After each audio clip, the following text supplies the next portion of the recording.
with the lack of star power and the lack of matchups for Islam Makhachev, maybe even for Ilya Topuria as well, there is no other option left but to have these two fight.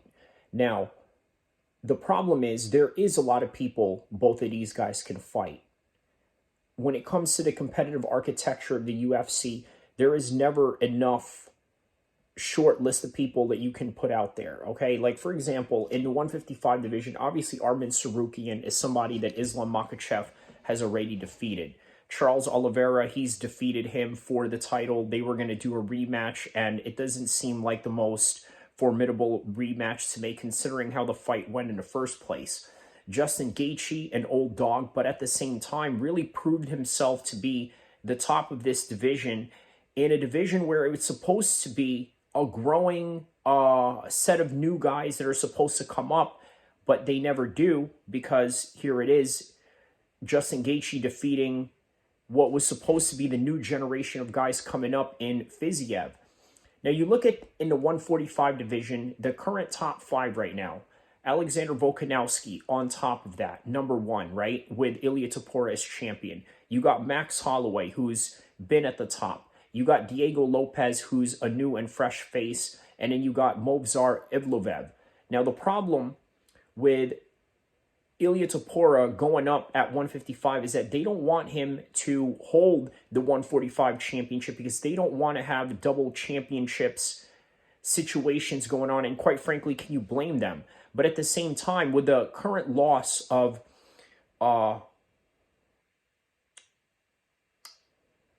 Poatan, you got to think to yourself, maybe they do need superstars, maybe they do need double championships, but suppose they don't do that.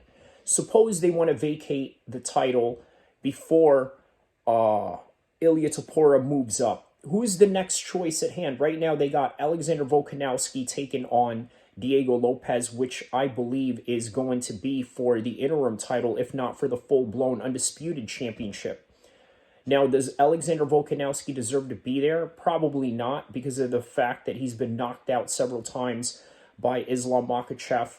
Not knocked out several times, only been knocked out once, but the other one was a close split decision against, not even a close split decision, but a pretty close fight with Islam Makhachev. Nonetheless, he doesn't deserve to be up there, but he is. The other choice would have been Movsar Evloev.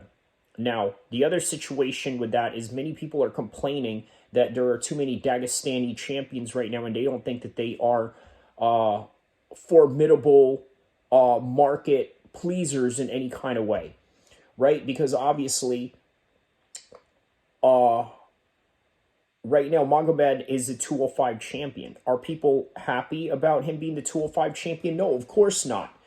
And that's because Alex Pereira was one of the most marketable guys that they could put out there.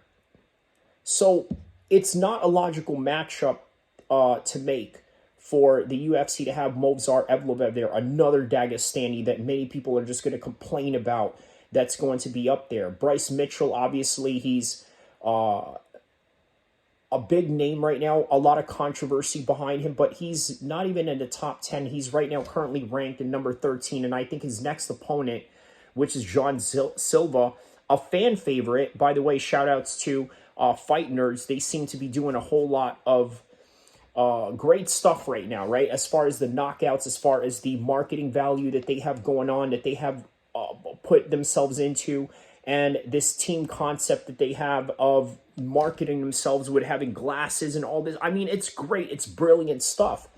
But he's not up there. And for Bryce Mitchell to win that, it does nothing for him, but it does a lot for Jean Silva. And even then, it's still not enough, right? It's a very tough position. And the 145 and the 155 right now. Right now, what about Islam Makhachev? He's beaten a lot of people, but he hasn't beaten everybody. There's still, okay, Dan Hooker, he's beaten him. Gamrot, he has yet to beat him. Michael Chandler is still right up there as ranked number 7, but not a fight that I think would interest Islam Makhachev in any kind of way, and quite frankly, not even competitive. So what's the next logical choice? Being the fact that We got no superstars. We got no top names that are ready to fight anytime soon. This is what you have. But they've already made Ilia Topuria drop the belt. So as a result, this is the only logical matchup to make. Now, as I'm making this video right now, there is no confirmation yet that this fight has been made. But one would believe that there is no other logical matchup. Now, there was this rumor where they talked about Conor McGregor possibly fighting Ilia Topuria. Is there any truth to that? Probably not. We don't know where Conor is at right now. We don't know if that's even possible at the current weight that Conor McGregor is at right now. I mean, what are you going to do? Have Ilia Topuria fight at 170?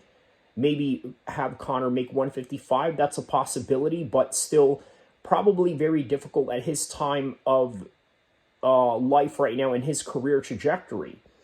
So what's the next possible step? Islam Makhachev versus Ilia Topuria, because anything less would be uncivilized. Don't forget to like and subscribe. I will see you in the next one, inshallah.